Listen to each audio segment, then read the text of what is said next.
T-News. Edição estadual. Apresentação Marely Martins. Olá, bom dia. Está começando a nossa edição deste sábado, 10 de março de 2018. A partir de agora, as principais informações e desde já eu agradeço a você pela sua audiência. T-News. No programa de hoje, nós vamos conversar com o deputado estadual Márcio Pacheco, do Partido Pátria Livre, que é o PPL. O deputado Márcio Pacheco é de Cascavel e tem uma forte atuação na área de segurança pública, até porque também é policial federal. Bom dia, deputado. Bom dia, Marely. Bom dia a toda a imensa audiência da Rádio T em todo o Paraná. Nesta semana, deputado, nós tivemos a presença do secretário da Fazenda, o Mauro Ricardo Costa, na Assembleia Legislativa do Paraná, fazendo aquela prestação de contas, né? E durante a apresentação, o secretário disse que o governo tem apresentado um crescimento de cerca de 11% em relação a investimentos na área de segurança pública. Porém, a população não consegue enxergar esses investimentos. Na sua opinião, onde estão esses investimentos que o secretário destacou na área de segurança pública? O senhor que entende da área, até porque também é policial federal. Olha, Marely, na verdade, esses investimentos estão no discurso, estão na propaganda, que, diga-se de passagem, é muita propaganda para pouco resultado. E nós todos sabemos, né, que só nesse mandato o governador Beto Richa, né, está gastando aí próximo de 430 milhões de reais em propaganda, né, que é um absurdo, inconcebível um valor desse. E aí o secretário, inclusive, disse na sua prestação de contas, né, num questionamento que foi apresentado pelos deputados, em relação a números. Ele falou, não, os números não mentem, né? É exatamente o oposto. Os números no Paraná têm sido utilizados de maneira muito equivocada para maquiar, para manipular, inclusive, muitas pessoas e para, naturalmente, enganar a opinião pública em muitos aspectos. A segurança pública no Paraná tem graves problemas, né? Você pode, inclusive, avaliar. A propaganda diz o seguinte, o governo comprou 1.000 viaturas, né? E quantas milhares de viaturas nós temos hoje espalhadas pelo Paraná inteiro que precisariam apenas de um conserto e que o governo não o faz. Quando faz, a JMK, que é a empresa terceirizada do governo, não faz o pagamento às oficinas. Mas por que não se conserta a viatura? Porque consertar viatura não dá para fazer propaganda. Comprar 1.000 viaturas dá para fazer propaganda. Nós temos problemas graves também, números anunciados de contratação de policiais militares, de policiais civis.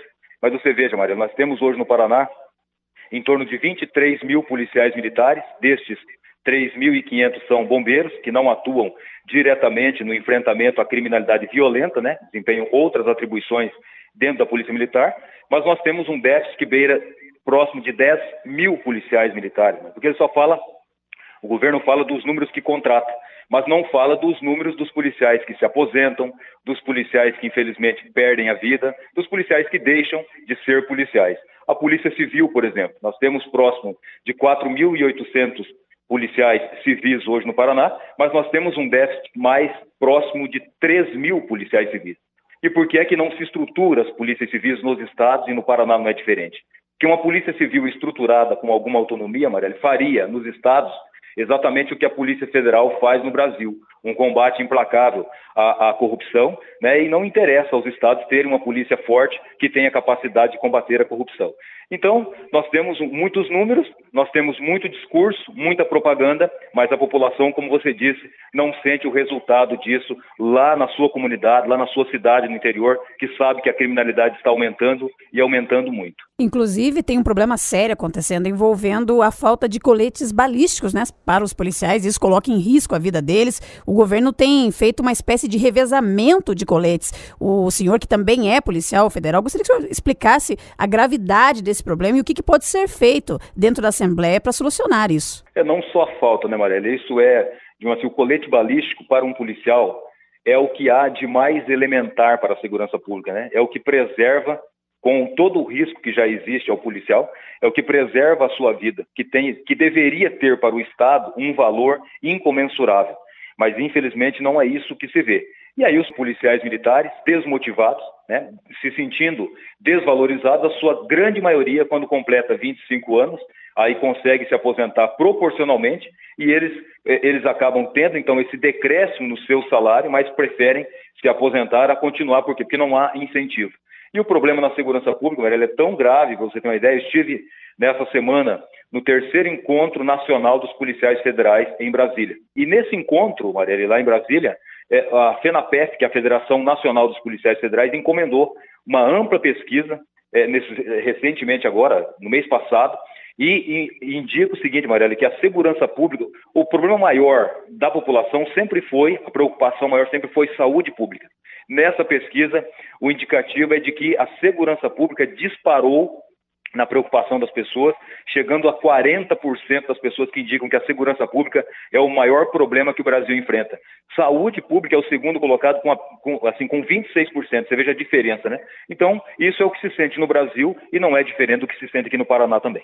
Nós estamos conversando com o deputado estadual Márcio Pacheco. E, deputado, outro assunto que mais uma vez é polêmica, infelizmente acaba voltando às discussões em época eleitoral, se refere às tarifas de pedágio. Paraná tem as tarifas de pedágio mais caras do Brasil e recentemente nós tivemos uma operação chamada de integração, também conhecida como a Lava Jato dos Pedágios, que apontou um esquema de corrupção envolvendo integrantes do governo do Paraná, do Departamento de Estradas e Rodagens, né, que é o DR, assessores do governador Beto Richa. De tudo isso, o Ministério Público Federal concluiu que se não fosse essa corrupção, os pedágios, as tarifas de pedágio no Paraná poderiam ser mais baratas. E agora a Assembleia Legislativa fala em baixar o valor das tarifas de pedágio. O senhor acha que isso é possível? Por que essa discussão só veio agora por conta dessa operação? Na verdade, Marielle, o que foi feito foi um requerimento, né, assinado lá pelo líder do governo, com a bancada governista. Como eu, naturalmente, porque tem algumas pessoas, Marielle, que têm propriedade para falar de enfrentamento ao pedágio. Eu quero pedir permissão para me incluir dentre essas pessoas, porque desde o momento em que eu cheguei na Assembleia Legislativa, nós temos feito não só apontamentos, como enfrentamentos muito firmes em relação a esse absurdo da prática do pedágio no Paraná. Pedágio mais caro do mundo, que prejudica em muito a nossa economia, que tira a vida de pessoas porque não são feitos investimentos devidos de acordo com o preço que se cobra do pedágio no Paraná, e as pessoas ficam revoltadas, mas pouco se pôde fazer. Felizmente, essa operação, mais uma vez, a Polícia Federal, a Operação Lava Jato, fazendo, né, o papel que deveria ser feito pelos próprios governos, né, fiscalizar as concessionárias de pedágio. Então esse é mais um escândalo que se estoura no Paraná, Marielle, somando-se, né, aos dois outros escândalos grandes envolvendo o governo do Estado, que foi lá a operação da Receita Estadual, onde o governo do Estado, os seus amigos estão muito envolvidos nessa operação. A Operação Quadro Negro, né, que falta muito na educação do Paraná e que o governo também está envolvido até o pescoço com indícios de práticas de corrupção. E agora mais um escândalo de corrupção que lesa as pessoas, né, envolvendo também o governo. E há quem diga, né, informações dizem que isso aí pode ser só a ponta do iceberg, essa primeira operação que foi feita envolvendo as concessionárias de pedágio no Paraná e que indicam que a prática da corrupção é o que faz com que esses pedágios sejam tão caros.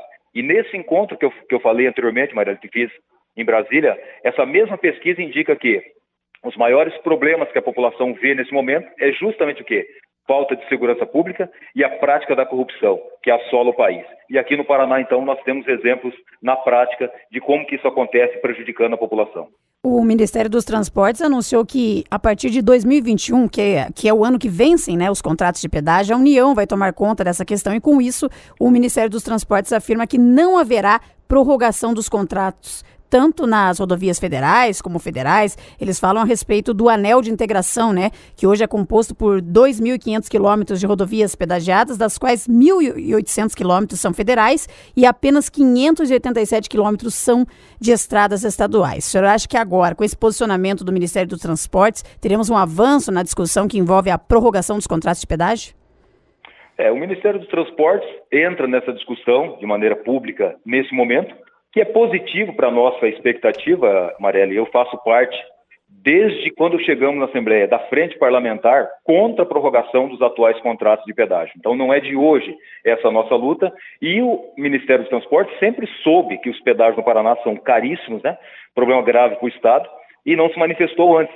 Eu fico feliz, porque pelo menos é uma manifestação que corrobora a nossa esperança, né, de que esses contratos jamais sejam prorrogados, porque seria, assim, um escárnio contra a nossa população. Então, mas já estava bastante sepultada essa ideia, Marielle, mesmo antes dessa operação, porque houve um envolvimento muito forte, tanto da Assembleia por meio dessa frente parlamentar, contra a prorrogação dos pedágios, quanto a sociedade organizada, né? O setor produtivo, de maneira especial da região oeste do Paraná, aqui onde eu moro, em Cascavel, inclusive, teve um envolvimento muito protagonista, muito forte, para dizer, não, nós não aceitamos prorrogação dos atuais contratos de pedágio. Então, essa ação do governo federal, é claro que vem a nos trazer um conforto a mais com essa possibilidade de não ter prorrogação, que seria, na verdade, um absurdo. Com essa operação que aconteceu agora, de fato, isso eu acredito que esteja totalmente sepultado.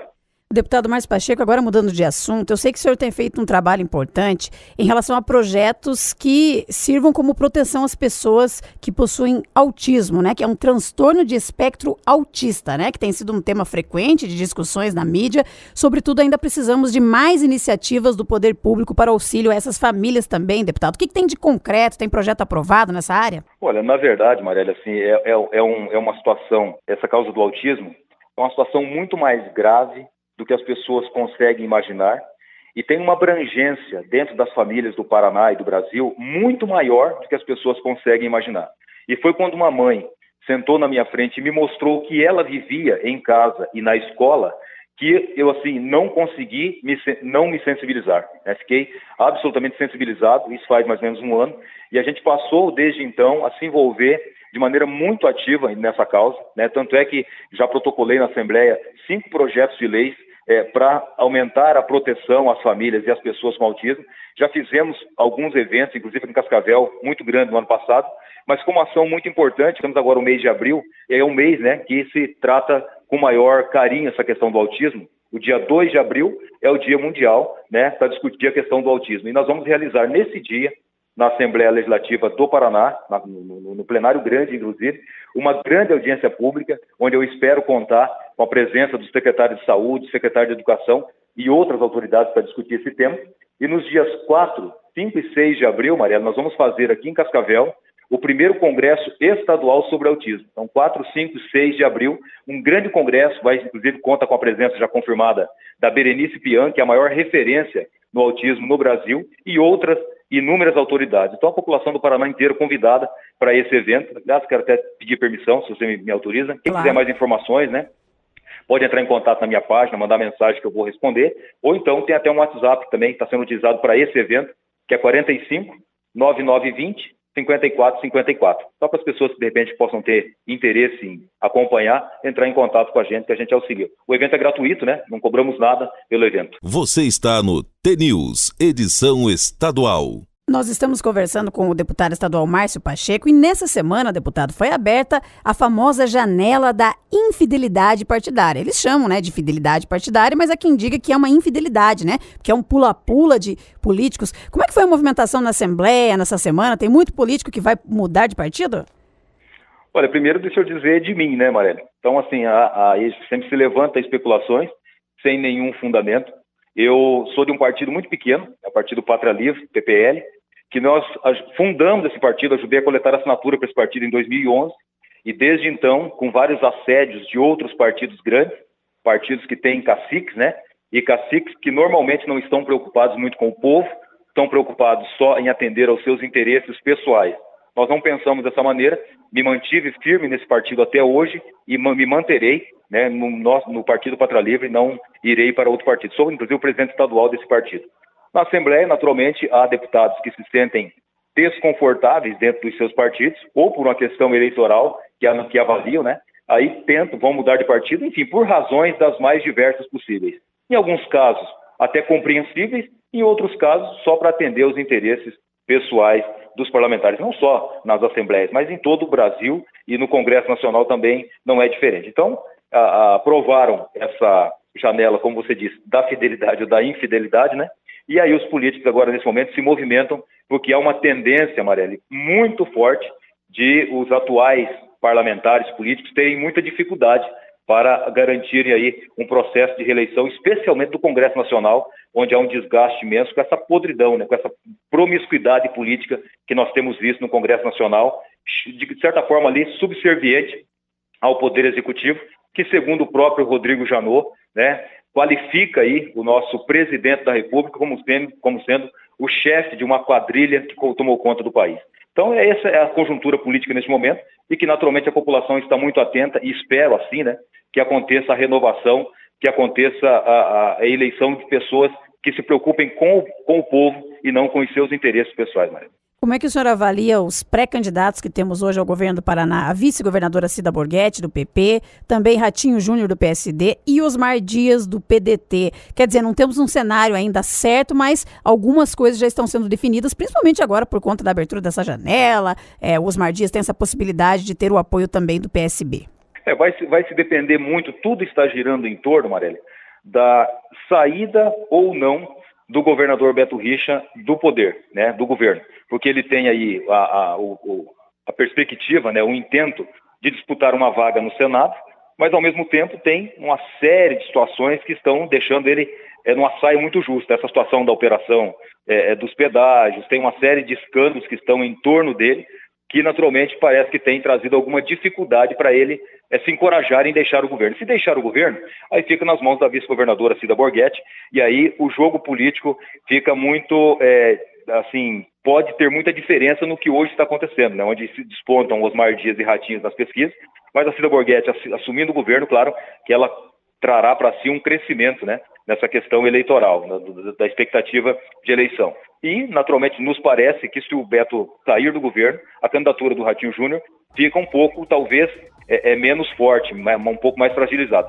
E Osmar Dias, claro, se desenha aí como sendo um projeto de governo distante, né, da continuidade do governo Beto Richa, que hoje é desenhada, de certa forma, pela pré-candidata Cida Borghetti e pelo pré-candidato Ratinho Júnior. Então, está muito indefinida. A partir do dia 7 de abril, certamente teremos aí um cenário mais claro para avaliar. Nós conversamos com o deputado estadual Márcio Pacheco, do PPL. Agradeço a sua participação, deputado, no nosso T-News, e desejo um bom dia. Muito obrigado, Marielle. Foi um prazer. Estamos sempre à disposição na Assembleia para trabalhar defendendo sempre os interesses do povo.